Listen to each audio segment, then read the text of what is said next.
The Dallas Cowboys once went 1-15. Yep, America's team turned into America's punchline. America's team. America's team. America's team. One lonely win, 15 soul-crushing losses, and a season so bad that Cowboys fans started hiding their jerseys.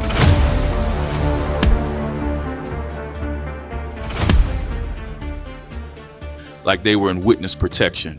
It wasn't just losing, it was losing with flair. Blowouts at home, quarterbacks getting knocked around like crash test dummies, and an owner who walked in, fired a legend, and lit the whole thing on fire. This is the story of 1989, the most painful season in Cowboys history. A season so disastrous it felt like the end, but somehow became the spark for the greatest comeback the NFL's ever seen.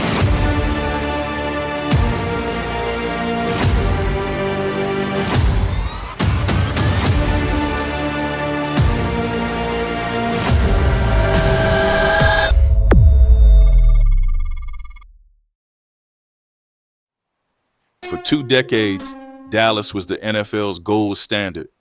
Tom Landry, the man in the fedora, built a machine that went to 5 Super Bowls and won 2 of them in 1971 and 1977.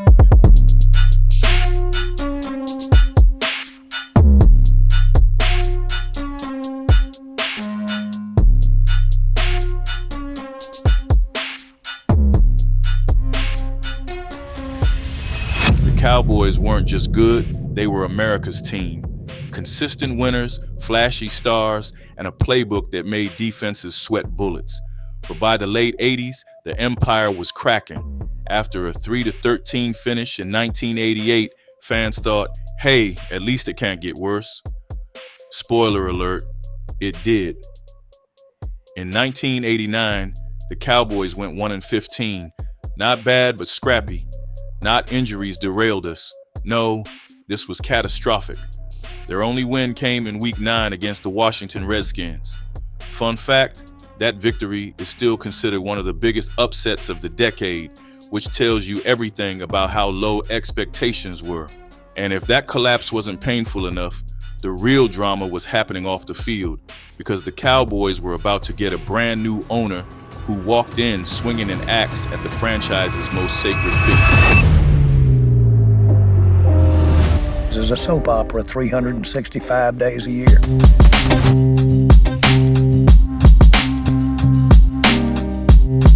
part of this, man. Asthma, Mike. Get over there on that other field and have some asthma.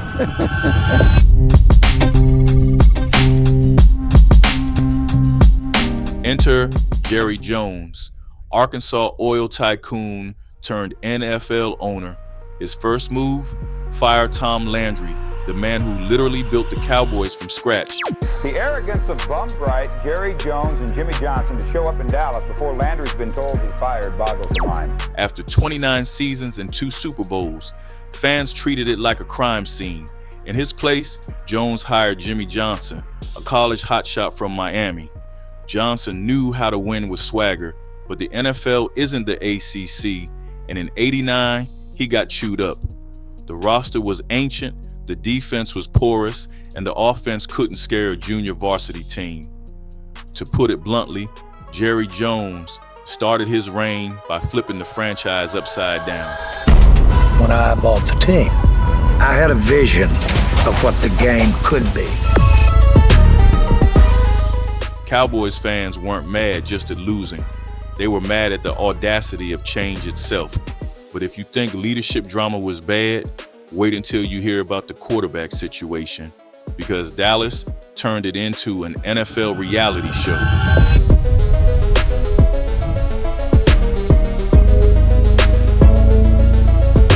Dallas had the #1 overall draft pick in 1989, and they used it on UCLA quarterback Troy Aikman, future Hall of Famer, face of the franchise, the guy you build dynasties around.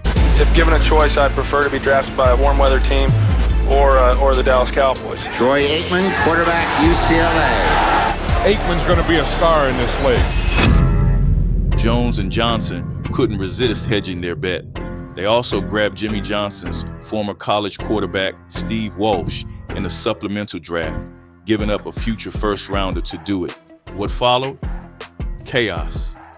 Aikman started 11 games, went 0-11, and got battered with 18 interceptions to just 9 touchdowns. Walsh managed the lone win, but he wasn't much better. The preseason hype after a 3-1 start evaporated in week 1 when the Saints blanked Aikman 28-0. It was like watching the Titanic sink before the band even unpacked their instruments. Quarterbacks in turmoil, fans in despair, but if misery loves company, the Cowboys invited everyone over to their house, which brings us to their so-called home field advantage.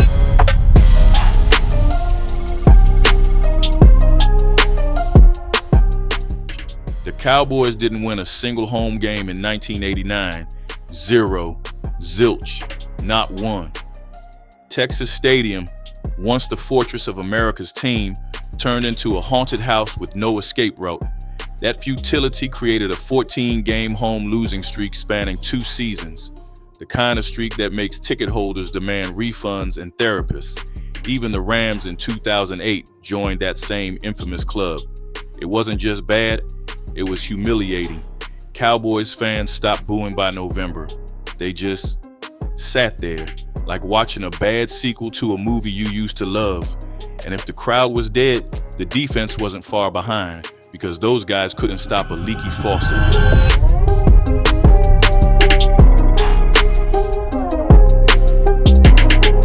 Let's be clear, this wasn't just a losing team. It was statistically one of the worst ever. The Cowboys finished last in scoring, averaging 12.8 points per game. They gave up 378 points total, ranking 20th out of 28 on defense. Eugene Lockhart, bless his soul, led the NFL in tackles because he was on the field every other play. When your middle linebacker has the stamina of an ultramarathoner, it's not a good thing. It means your defense can't get off the field. Watching them was like watching a screen door try to stop a hurricane. Entertaining? Sure. Effective? Not even close. But in sports, sometimes the biggest disasters hide the biggest turning points.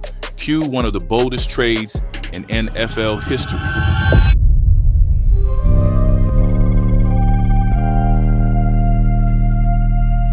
Here's the deal. In 1989, the Cowboys were terrible. Like fans wearing paper bags on their heads. Terrible. Their one true star was Herschel Walker, a Pro Bowl running back who was basically the entire offense. He was fast, powerful, and to be honest, the only thing keeping fans from walking out at halftime. So what did Jerry Jones and Jimmy Johnson do? They shocked the NFL by trading him to the Minnesota Vikings. Not for one player, not for two. They flipped him for a king's ransom. 5 players and 6 draft picks, with conditional picks that ballooned into a haul of talent. At the time, the move was so outrageous that sports writers dubbed it the Great Train Robbery. Minnesota thought they were one star running back away from a Super Bowl. Dallas, they were thinking 3 years ahead. And boy, did it pay off. Because those draft picks turned into the building blocks of a dynasty. Emmitt Smith, the NFL's all-time leading rusher, Hall of Famer, Super Bowl MVP, Darren Woodson, cornerstone of the Cowboys secondary and future Ring of Honor member. Alvin Harper, clutch wide receiver who made huge playoff catches, plus a reshaped roster that gave Jimmy Johnson the weapons he needed. Meanwhile, Herschel in Minnesota, let's just say he didn't exactly turn the Vikings into world beaters. He was good, but he wasn't the superhero they thought they bought. The trade backfired on them so hard that Vikings fans still grit their teeth when you bring it up. At the time, Cowboys fans were furious. Trading their only star felt like waving the white flag. But history proved otherwise. That single gamble laid the foundation for 3 Super Bowls in the 90s. Without that trade, there's no dynasty, no triplets, no return to glory. Think about it. Dallas literally weaponized their worst season into one of the greatest front office moves in NFL history. What looked like surrender was actually the blueprint for domination.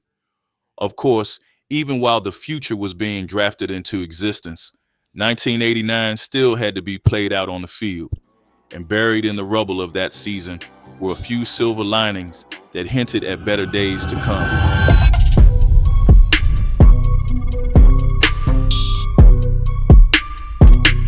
Let's give credit where it's due.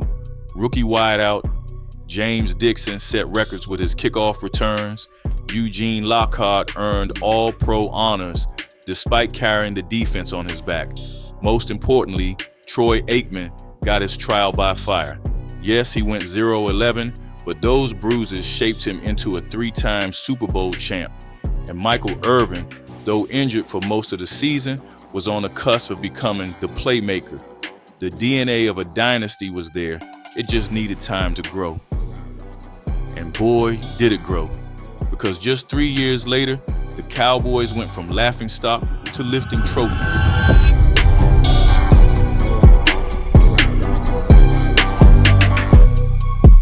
In 1989, the Cowboys were the NFL's punchline. One win, a rookie quarterback taking beatings, and fans ready to riot. But here's the wild twist. That disaster became the launch pad for greatness. By 1990, they jumped to 7-9.